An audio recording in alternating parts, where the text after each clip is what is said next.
Welcome to episode 12 of The Leap Home, the Americanization of Machiko. In this week's episode, Sam leaps into the body of a young naval officer returning home from war in the early 50s with his Japanese wife in tow. With his mother and the local community presenting challenges, can Sam keep the marriage on track, or will a wily ex worm her way back into his affections? You and your wife are very, very fat. I'm sure in Japan the customs are quite different than they are here. Good afternoon, Ian. How are we? Very, very fat. Different customs that we have here, isn't it? It is. Deep frying everything, that's how it goes. That's right. That is the custom. It is. It's good to be back after yet another invisible break that nobody will have noticed. Nope. I noticed. Yes, but the listeners have seen a seamless transition from the previous episode to this one. Yeah. As usual. Okay. Quite a lot of nits to pick with this episode. Yeah, not my favourite. No. And it seems also we're retreading a theme that we've tread very recently. And better. Yeah. We've just got an old racist woman. Pretty much. Before we get into it, the usual social work. Social work? Is that the right phrase? No. No. Social media. We're at Leap Home Podcast on Twitter and Instagram. We're at The Leap Home on Facebook. You'll find us online at theleaphome.com, and you can speak to us on any of those places, or preferably on our YouTube channel, Columbo Podcast Productions, where every episode is available 1 week early. You can also leave reviews for the podcast on your podcast provider, or preferably Apple Podcasts. Or YouTube. Well, yeah, YouTube, that's the best place for everything. All our 13 listeners. All of our effort is concentrated on YouTube. With no success. As you can tell by the thumbs up we get every week, sometimes as many as 5. Anyway, shall we get into this one? Let's crack on.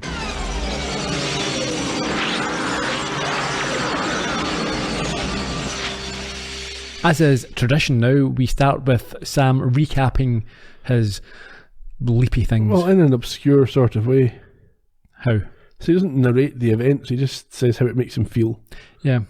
I think going forward that may be a trend. Yeah, we still get the co-creator credited as a narrator in these episodes when she's said nothing. Anyhow, having gone over last week's adventure, Sam says that when he leaps, he's developed this sort of detective's instinct to help him find out who he is as soon as he arrives. That's true, although I'm not sure I agree that he's much of a detective.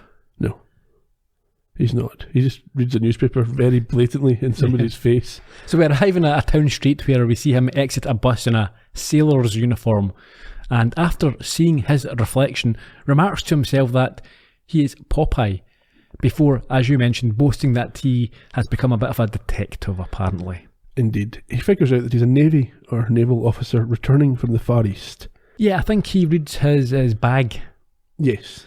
Which tells us, or tells him, his name is Charles Lee Mackenzie. He then looks at a newspaper to find out where he is. Where is he? I didn't write that down. Is it Idaho? Ohio. On the 4th of August, 1953. Yes, I knew that because it comes up on the screen later on. It does. And you've now been conditioned to take note. Yes, but that's not till after the credits, so don't worry. Okay.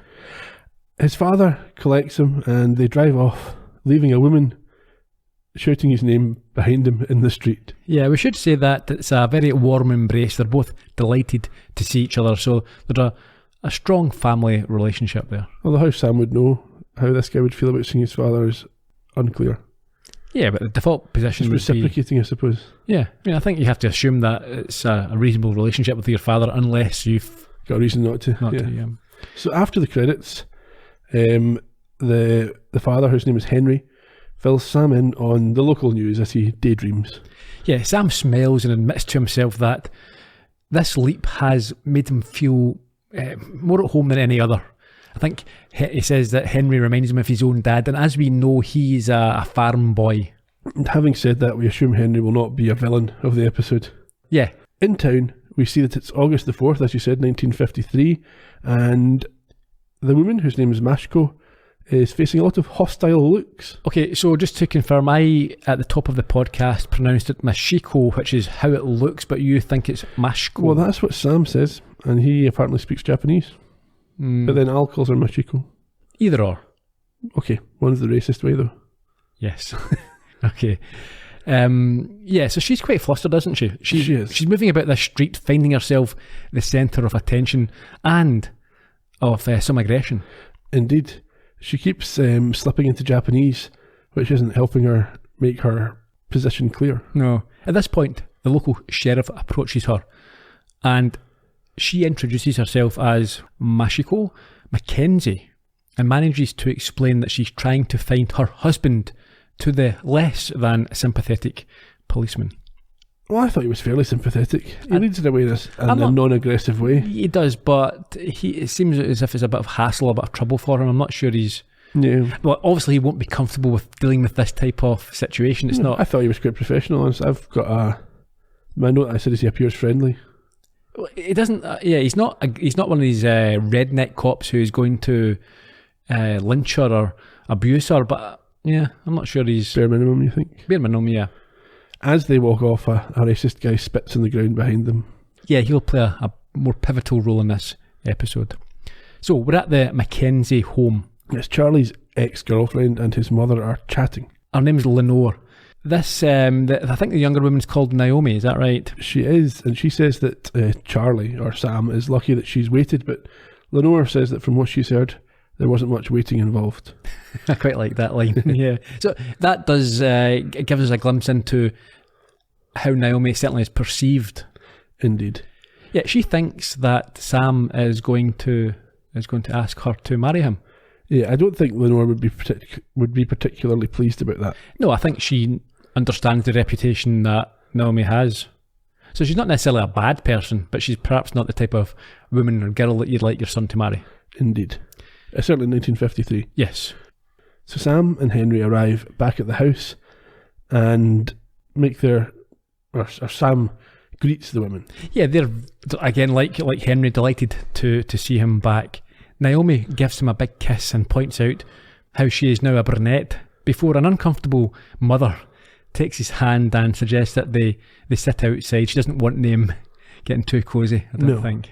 She sends Henry away with the bags over Sam's objections, and as soon as she herself goes inside, Naomi starts to advance physically on Sam. Yeah, she sits on his lap, but Lenore, I think she's got she's wised yeah, she comes back out and asks for help inside, which she agrees to with a sigh and a lustful, lingering look back at Sam as she leaves.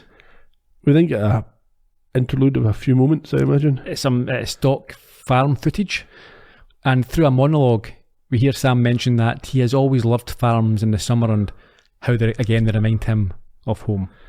Al shows up now and says that he'd rather be in Vegas. Yeah, we're back on the porch, and this okay, so there's a question here. So can Al hear Sam's thoughts? Well, it could be that the monologues replaced the start of the conversation from the viewer's point of view, so maybe he has said something to Al but we didn't hear it. Okay.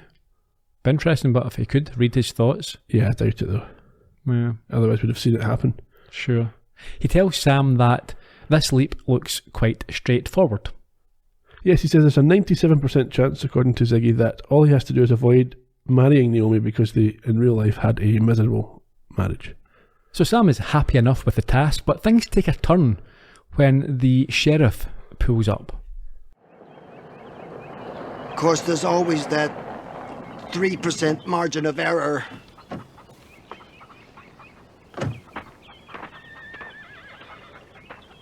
Hey, Charlie. Looks like you put a few pounds on there. What in the world? Mrs. Mackenzie? Mr. Mackenzie? Oh. What can we do for you, Herman? Well, I found this lady wandering on Main Street, and she claims that she's married to your son. Uh-oh, Sam. Trouble in River City. Well, I never heard of such a thing. Herman, is this your idea of a joke? No, ma'am. She says she's Mrs. Charlie Mackenzie. Jump in anytime you feel like it, Sam. Don't blame me. Blame Ziggy. Charlie-san, Yokata. Mr. and Mrs. Mackenzie, I am most honored to meet the family of my husband.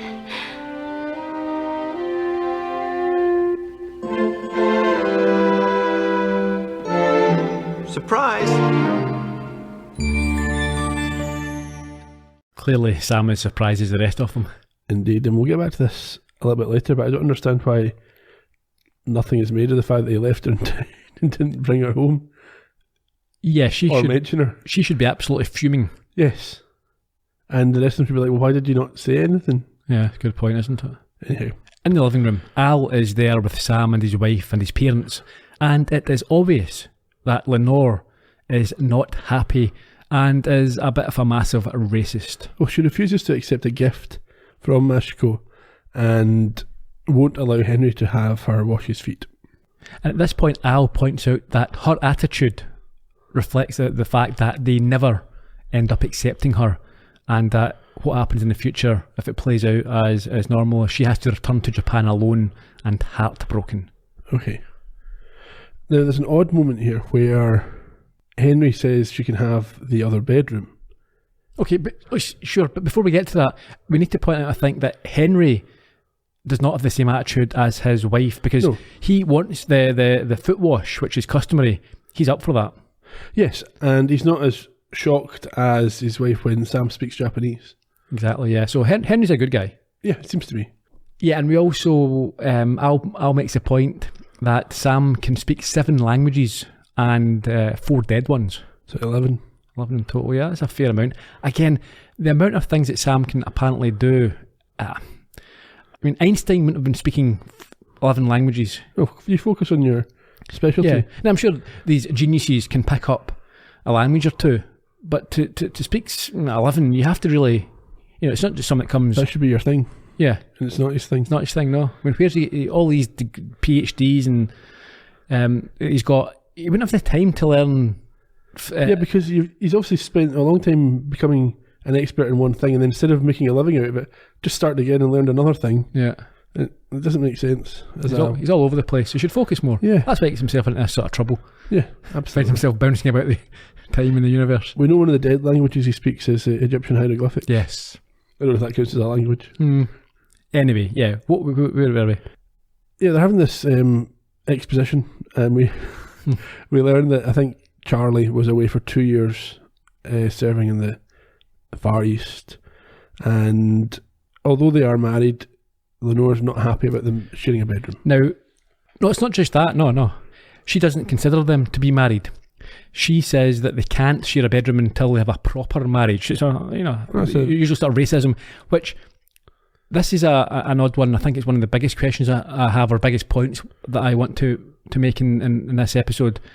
Firstly, the question, can you be married twice? Now, of course, you can get a blessing, or you can go through some sort of ceremony to celebrate in a different country. But if he's been married, and this isn't in Japan, okay, they've been married. That's a perfectly decent. Yeah, that would be recognised. I think. Yeah, they're recognised. It's a marriage. They'll have a marriage certificate, I'm guessing. They don't need to be married again. No, and but I think they can be. Can you be married in another country? So you would have 2 marriage certificates. So if you follow the logic, can you go from country to country being married? Don't know.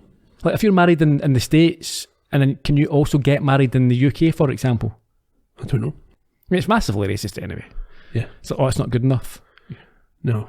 And there's a further problem, because despite Henry's suggestion that she uses the other bedroom, Lenore prefers for her to sleep in the spring porch or something like that. Yeah, with the cattle. Yeah. Henry says that Eileen's room will be fine, and it's not a shrine. And we learn that Eileen, because Machiko asks, is Charlie's sister who died just over a year ago. The implication is that Charlie, despite having married this woman, never mentioned that he even had a sister, let alone the fact that she's died during the time that he was in the Far East. Ah, yes. Because she has to ask who she is. Or she has to ask who she is. Yeah. That's a point. In fairness, and the defence then, it may well be that it's fairly recently this has happened. It's not like from years ago. Yeah.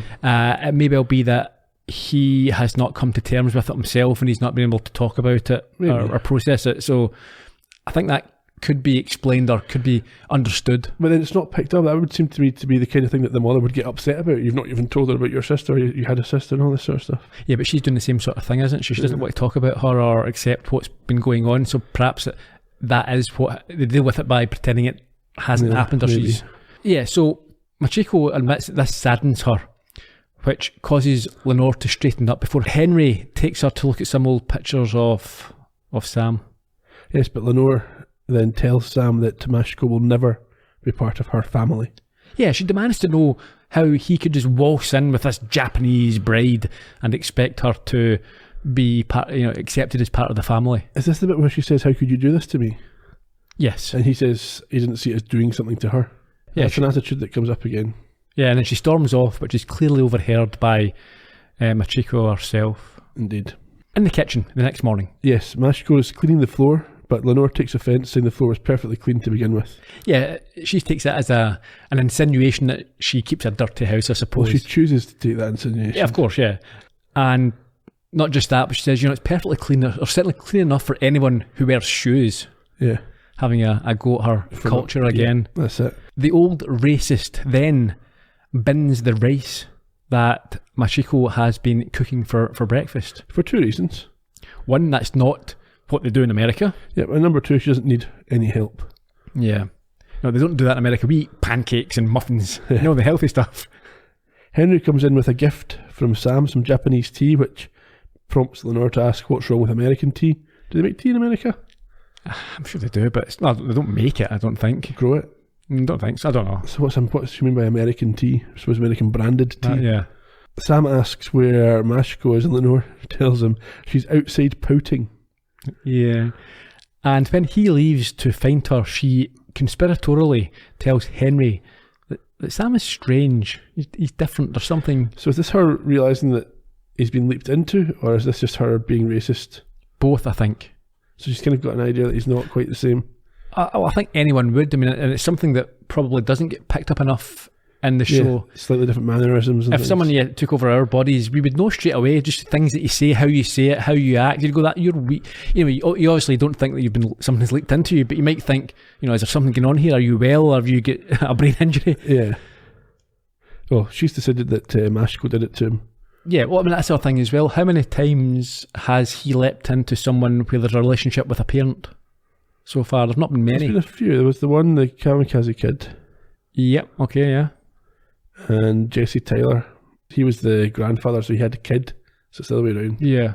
But my point is, I suppose like a parent, especially a mother, would detect changes in their kid, I think. Yeah, perhaps. But yeah, it's also because she's a massive racist. Yeah. Outside, Machiko says to Sam that she tried to please his mother, but she's still very angry with her. Yeah, and he tries to convince her that it's just time that she needs to get used to the change. But he goes on to tell her that she needs to change. Yeah, she's not a servant, she's a wife. What made him think she thought she was a servant? Yeah, well, he's talking about cleaning the floors, etc. Although you have acted like you are a servant by leaving her in the middle of the town. Driving off with your father. And not mentioning it again. Yeah. And but also he says it's your choice whether or not you serve your husband. Which is an odd way of you shouldn't be choosing to serve, it should be a case of choosing to both how to allocate the responsibilities. You both do different things, it's not a case of you have the Anyway, they laugh about how all Japanese men are lazy. Well, no, what happens is she says, but if I'm not to serve you, how come your mother serves your father?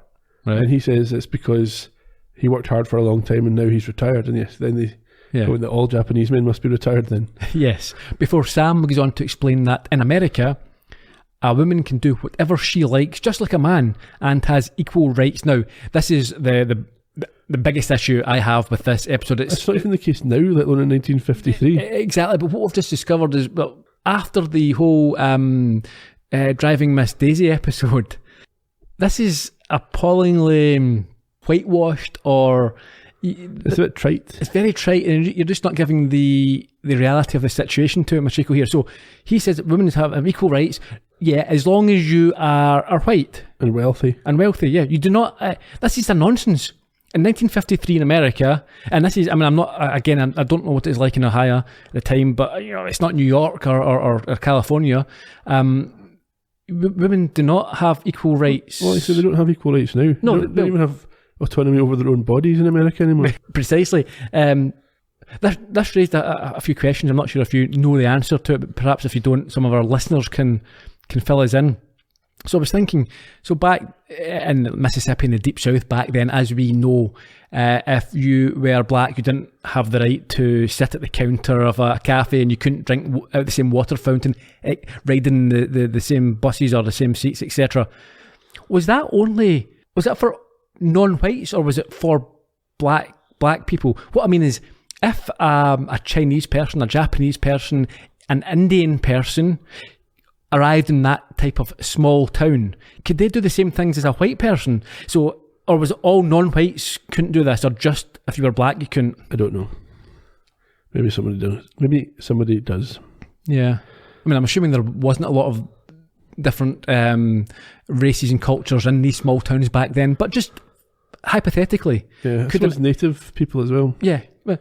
Could someone from India, if they walked into one of those restaurants, would they have the same rights as a white person, or would they be treated like with the same disrespect as a black person?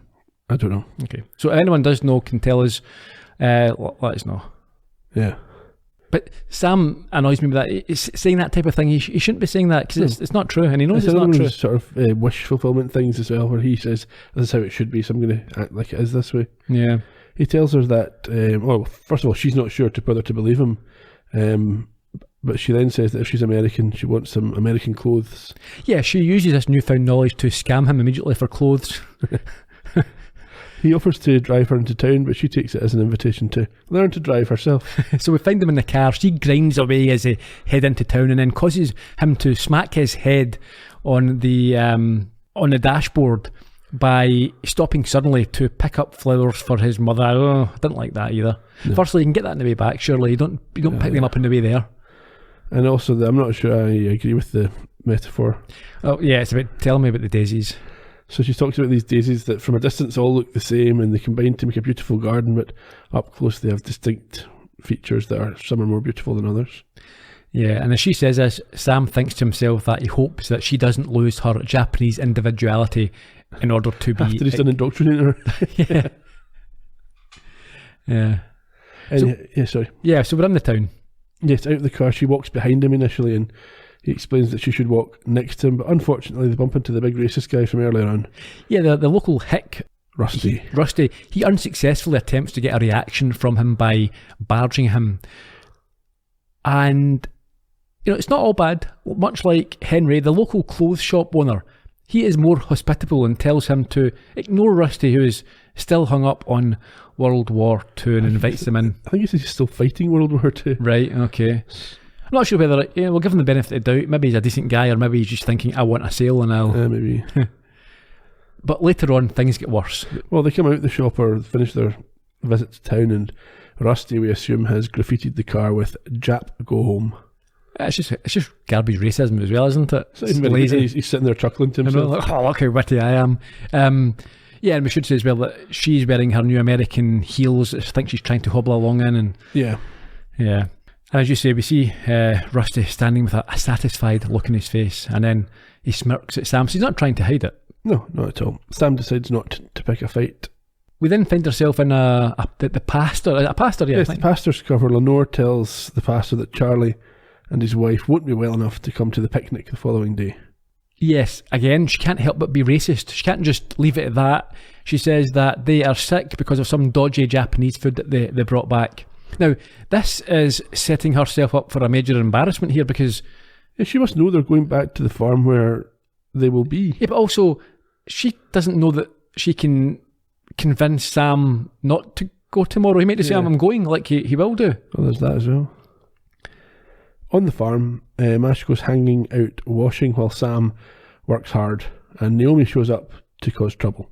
Sam is doing How the West Was Won. He's got his shirt off. His shirt off. He's looking very hunky. It's like a calendar from Playgirl or something like that. I'm sure the ladies loved it back in the day. A bit of the old Sam Beckett with a sweaty torso, looking good for his age. Somewhat fuzzy, but yeah. And as you say, Naomi enters and likes what she sees, and so decides to give him his welcome home present. Oh, Charlie, remember at high school when we used to crawl under the bleachers? I'm married now. I know, but it's not your fault. You were far away from home, cut off from your own kind. Look, you don't understand. I do, Charlie. You made a mistake, And now you're trying to do the right thing. Oh, Charlie, you make me so crazy. Oh, touch me, Charlie. Touch me everywhere.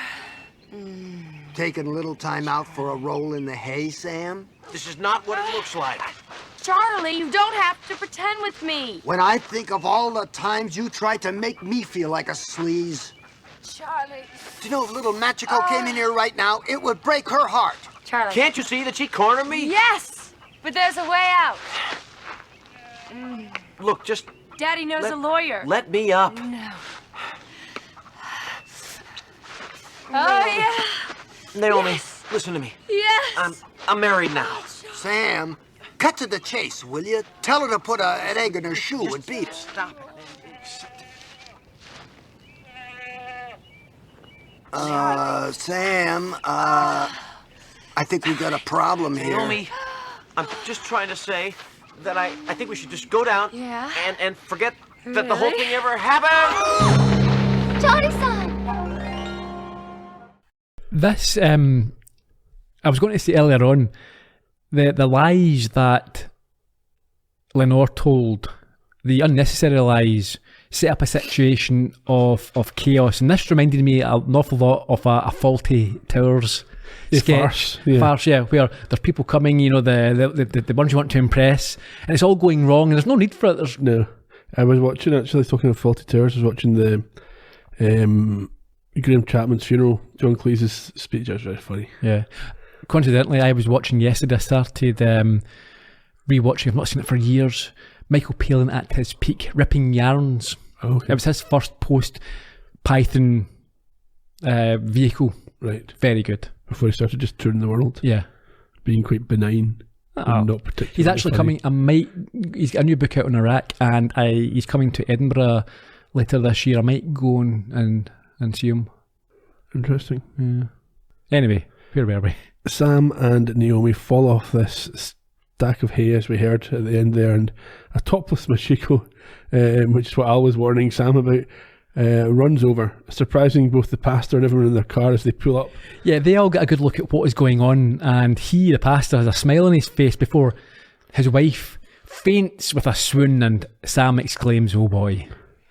Well, indeed, but Machiko's also very upset having seen Naomi and Sam mounting one another. However, we cut to a little bit later, and we hear Naomi explain that she had simply tried to help Sam, who'd gotten stuck. I don't know how you get stuck. Maybe note that Lenore almost seemed protectively covered Machiko up with a jacket, but then maybe No, I don't. I think it's just to protect it was maybe more sort of protect her own. Yes, she was embarrassed by this nudity.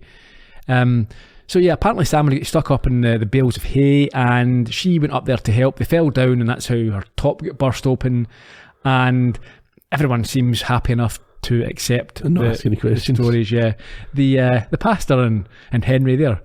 Yeah, I think they're no problem at all with it. Yeah, but they don't have an explanation for why Machiko's top was off. However, Al helps out with a story that in Japan, when they work in the fields, it's very warm, and I think the women must work alone or with other women only. Yeah. And it's in that culture, it's fine for them to take. She did not intend any offence, which is the main point. And the pastor says to let her know none was taken, and he and his wife leave. At which point Lenore drops the civil facade. Yeah, after they leave, Lenore insists that she is too humiliated to attend the picnic, which the invite was reconfirmed again. She makes in sort of oblique reference to Eileen having been stared at the previous year's picnic or a previous picnic, and she doesn't want to be gawped at like that. So she and Henry leave the scene, and Naomi is left with Sam. Yeah, he sighs and tells her to stay away from him, and states that Charlie Mackenzie does indeed love Machiko. I didn't like that. That line. He's phrased it, so he's not saying I love her because I'm Sam. Yeah, it's almost like he's crossing his fingers when he's telling a lie, as if that makes any difference. It makes him sound stupid for a start, and it makes him. It's the whole thing about he's getting confused between himself and the person whose life he's in the middle of. He does this a lot. Speak and act like how they would. They would, and maybe he does talk in the third person like a twat, but. Yeah. We then get a bit of exposition from Naomi about what happened to Eileen. Yeah, well, before that, I think she points to a carving from their past that reads "Charlie loves Naomi," and laughs before trying to convince him that he just got lonely while he was away. Come on, forget that Japanese stuff. Yeah, but he's not interested. Yeah, and then she plays the emotional card. Yeah, she says that when Eileen got knocked up, she was the one that stood by her and she'd have driven off the bridge a lot sooner without her. Sam is a bit surprised to learn that Eileen killed herself. Yes, I mean, I think that they've tried to make it as if it might have been a car crash, but the implication is that Naomi's the only one who says it's anything other than an accident, but in the circumstances you could understand if it wasn't, given Lenore and everything else. Once he takes this in, he tells a tearful Naomi that whatever they had is over, and after protesting for a moment, she apparently accepts this and declares they'll just have to be friends and walks off. And I thought at this point that was a sort of character arc for her. Yeah, that was quite a good development. And she would be supportive and perhaps become friends with Machiko, but no, we're at the picnic the next day. Okay, what happens? Well, it's an idyllic old-time setting, like something from the Andy Griffith Show, with families eating and kids playing. And in the car, we see Naomi has tarted up Machiko with horrendous makeup and has given her advice on the best way to introduce herself. She's got a sleek look on her. Who has? Naomi. Yes. Yeah. I think the makeup makes Machiko look, as Al may describe, like a $5 hooker. I've got a full caps paragraph of rage here. Okay. I don't understand. What? Why is Machiko friends with Naomi? The last time she saw her, she was rolling around the hay with her husband. Mm-hmm. She's never spent any time with her previously. No one presumably suggested that they be friends. And also, I've written here why she never mentioned getting left at the bus, but I've brought that up already. It doesn't make any sense. None of the stuff makes sense. What is Machiko's thought process on any of these things? It doesn't. So, at the very least, she would be cold and wary of her, I think, if not outright hostile and, perhaps quite aggressive towards her. If I was trying to defend the situation, I don't know, maybe she's quite vulnerable. She's someone at her own age. She doesn't know anyone else. Maybe she feels that she has to. But why is no one warned her? Why has Sam not said to her, stay away from her? Well, because Sam now perhaps believes what Naomi said there. They're going to be friends. And very naive. Very naive, yeah. Although, I think what Naomi does here, you wouldn't expect this. It's it's outrageous. Over the top, yeah. There's a literal ominous note that sounds as we see Rusty looking on. Yeah, he's in his truck watching on, yeah. A little bit on the nose there. And Naomi introduces Machiko to the mayor. And his wife. And we heard at the top of the show what she says. Yeah, but she practices this greeting. I mean... Surely she knows what it means, though, because she speaks some English. Yeah. Why would she think that's okay to say? She wouldn't. It doesn't make sense. No. Oh, you say exactly these words. And also, what's Naomi thinking? That when Machiko says this, people find out about it and ask her, she'll simply say, Naomi said so. I didn't understand, she told me to say it, and then Naomi would be... Yeah, she look an idiot. And of course, they would believe her because, she doesn't speak English as a first language, so it would be obvious that would be the case. No, they just assume that's what you say in Japan. Finally, Machiko grows a spine. Yeah, she's not stupid and knows that she was set up, and she tells her that she's not a nice person, which I think it seems to affect Naomi. It really sort of gets to her. I think she understands that, okay, that wasn't the right thing to do, and she's quite hurt by what Machiko says. Yeah. She then goes off to Sam as she attempts to hold back her tears. Charlie-san, take me home. Well, did Naomi do this? I have shamed you. No, Machiko. You could never shame me. I told Mr. and Mrs. Ellis they are fat. Well, they are kind of big. I insulted your friends. No one here will ever like me. I like you. But you are my husband. Okay. I'm a little biased. My dad is crazy about you. Now, that's two of us. But your mother, I fear she will never like me. Well, you're just gonna have to give her a little time. She'll come around.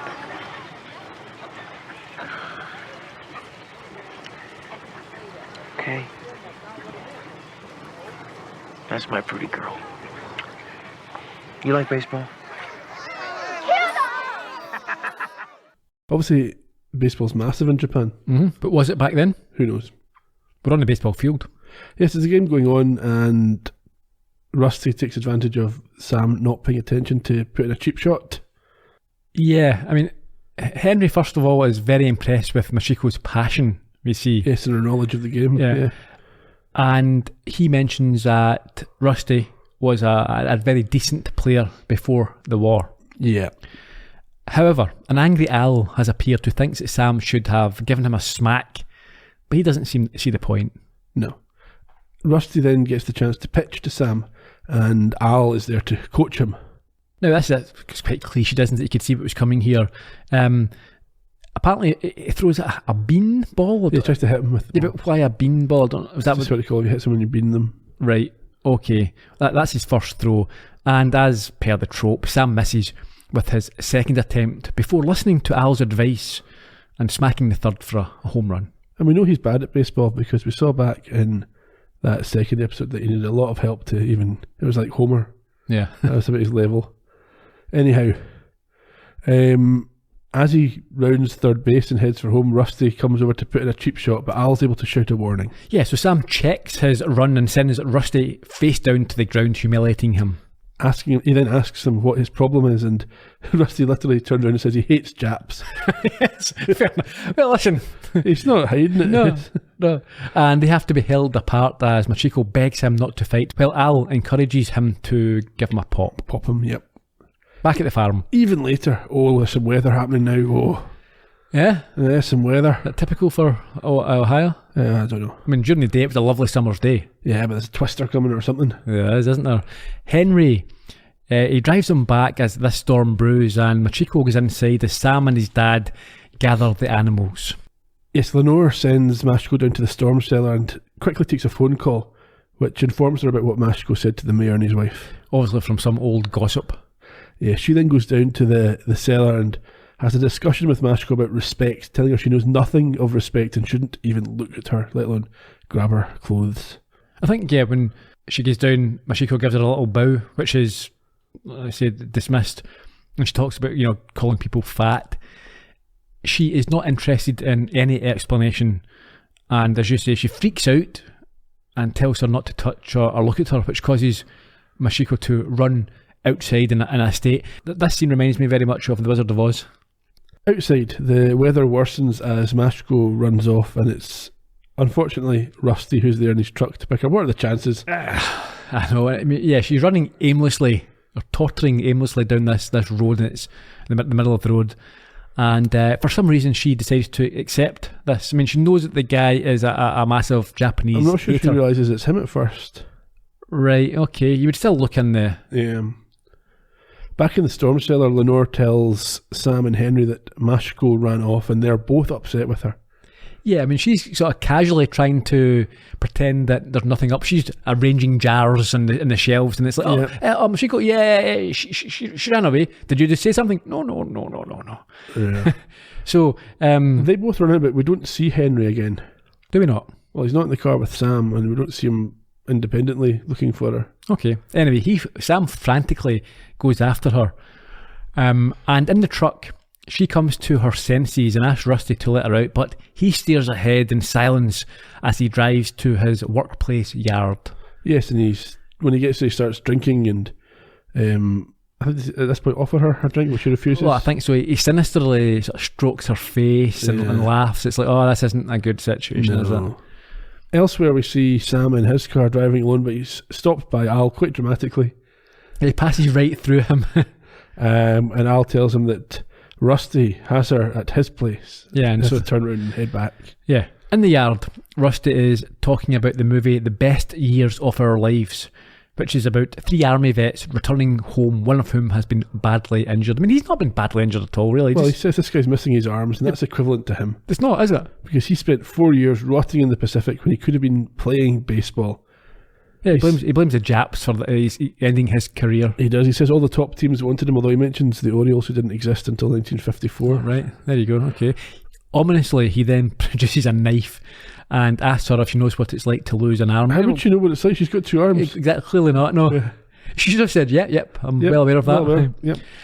But at this point, she understandably Makes a run for it. She escapes the truck, and as Rusty grabs her and bundles her back in, Sam arrives. They have a short fight in which Sam gets the upper hand. But Rusty then starts throwing things, one of which goes through the windscreen and hits Machiko in the head. Yes, before Sam gets choked by a metal bar.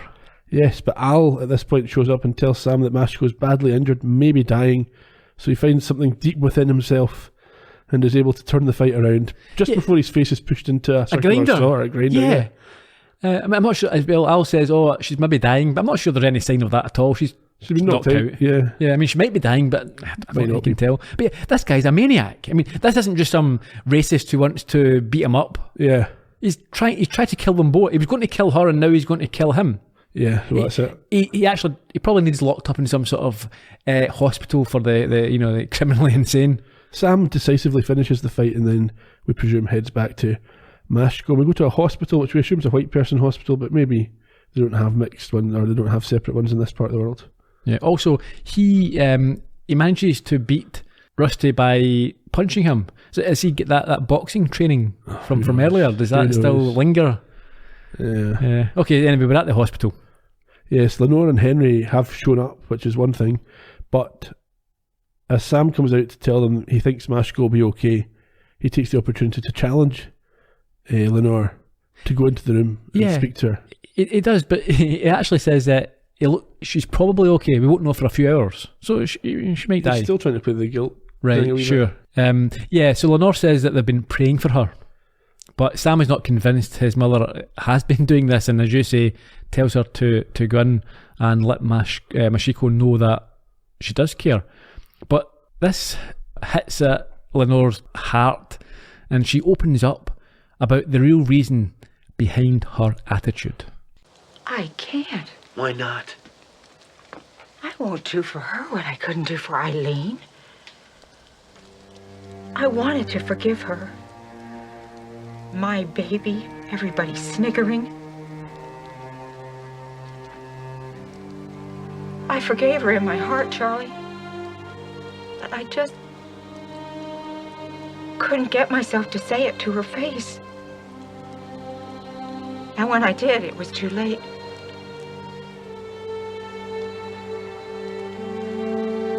They brought her here after the accident, to this room.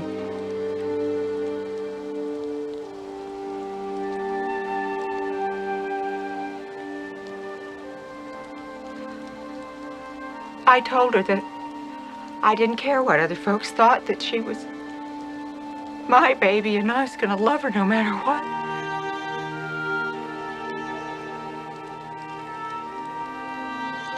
She didn't hear me.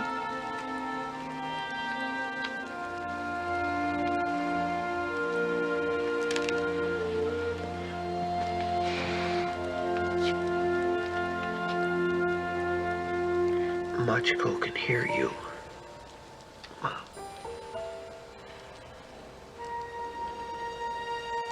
I can't do for her what I couldn't do for Eileen.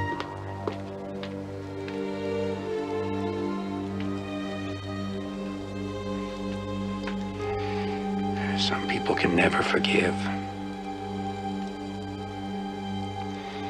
Not even themselves.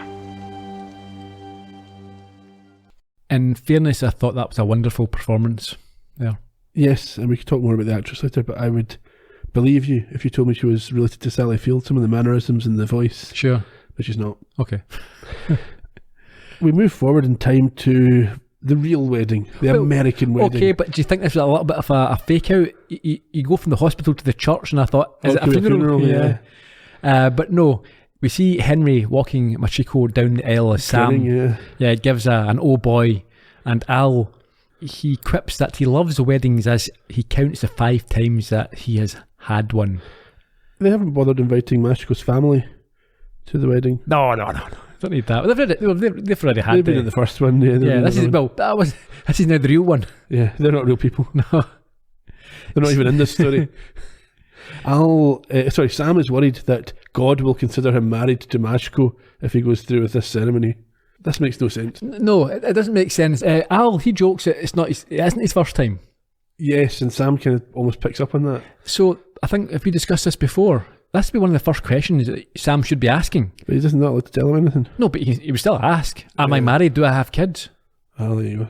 Well, maybe that's knowledge that would hold him back. No, I would be. I agree. You shouldn't, but that's my point. But Sam should still be asking. Well. Yeah, that's whole sort of thing about, as if God is going to be... Because he thinks God's sending him on these missions. Yeah. So God's not going to... leave him in that situation, yeah. Or consider him really... You're not getting married, Sam. And I'll point to that he'll leap when the mother comes around, which always happens when the first child's born. That begs the question, whose child would it be? Would it be Sam's child or would it be Charlie's child? Yeah, exactly, yeah. Anyhow, Machiko is sorry that Lenore hasn't shown up, but then a dramatic and somewhat racist twist. Yeah, I wasn't entirely happy with this. The ceremony begins, and of course, just then, Lenore walks in wearing her kimono from earlier that she had refused and returns a bow to her soon-to-be daughter-in-law. And Sam leaps. Now, Lenore is an old bag, isn't she? She couldn't just have turned up on time. She has to wait till the last minute and then become the centre of attention. Yes. Horrible thing to do. The bride should always be the centre of attention. At her own wedding, yeah. Well, I've got the question as well, not just this happens in other shows, films, in real life quite a lot. So why do unreasonable mothers always get away with their behaviour, no matter how many people they've hurt or how many people they've offended, if they change their mind eventually? It's like, she's changed her mind, it's great. Just mothers? What about fathers? Potentially fathers as well, but people of the older generation. Mother-in-laws, you mean? You're my mother-in-law. No, but this happens a lot. People cause trouble for their sons or their daughters or whoever. Are you talking about in real life? Or well, it happens in real life, but I'm sure it happens in the movies as well. Okay. But by changing their mind, and therefore as soon as it didn't matter, she was being racist and horrible to her for something, she's changed her mind. Is it personal experience you're talking from? No. Just observed. Right, okay. Anyway, the other thing, on the same point, talking about Eileen, she said she forgave her in her heart. Forgave her for what? She didn't do anything to you. It's this attitude of entitlement. It is, yeah. To answer your question, I don't know about in real life, but obviously in the movies it's to tie up a movie and make everyone happy and a pleasant ending to the... But it always just feels like they're entitled. It seems as though, they were entitled to be angry with you for being... Japanese. Well, I think, again, okay. I think in the movies and in real life, the reason is, to answer your question, is that people love their parents, so they want to let it go as soon as they can. Go. Yeah. They're not going to hold a grudge. No, that's not good enough. Anyway, we have this leap, and it's a bit of an odd one. It's back in, apparently, it's back into Jesse's body from Driving Miss Daisy. It's not even back into it, it's the exact same sequence. Yeah, I think we've got an episode ordering issue here. And they're about to fix it. Are they? I don't know. Okay. I hope we don't have to go through the same thing again. No. It's like Groundhog Day. No, I don't think we even pick up with Jesse next week. Do we not? No. Okay. So this is obviously just showing that the leaps aren't chronological, I guess. Right. I don't know what their purpose of showing an old one was. I think it's probably it was the ordering and... No, because the one before Jesse was shot, he leaped into Jesse as well. They've reused that true footage. Yeah. But what I think is going to happen is next week is the one that he leapt into at the end of season 1. Right. Where he's the woman in the bath. Okay. So why didn't they reuse that one? Who knows? Who knows? Anyhow, issues with this episode. Well, the first issue is that hot on the heels of that previous episode, we're touching the same sort of themes. It seems a bit...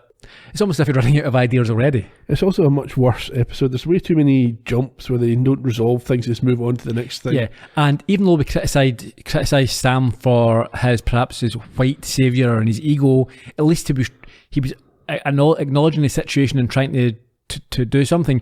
In this, he was far too passive and he was far too accepting of the like, it's like, my mum, you'll just have to let her change, rather than saying, no, she's entirely wrong. Yeah, and trying to it's sort of protect the status quo sort of thing. We'll do as little as possible to negotiate this. And obviously the major issues with not acknowledging that actually the women don't have the same rights in 1953. That's just... I thought some of the themes get muddled as well. It wasn't very clear what the point they were trying to make was.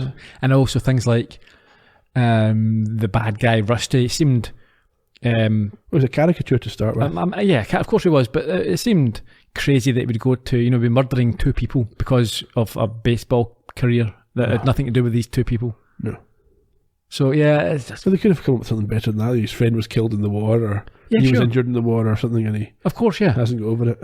Yeah, without a doubt. I lost my career. It would have to be more than that as well. You could have seen him with, a lost limb or something more. It's just like his potential career. It's not as if he's even would definitely have made it. No.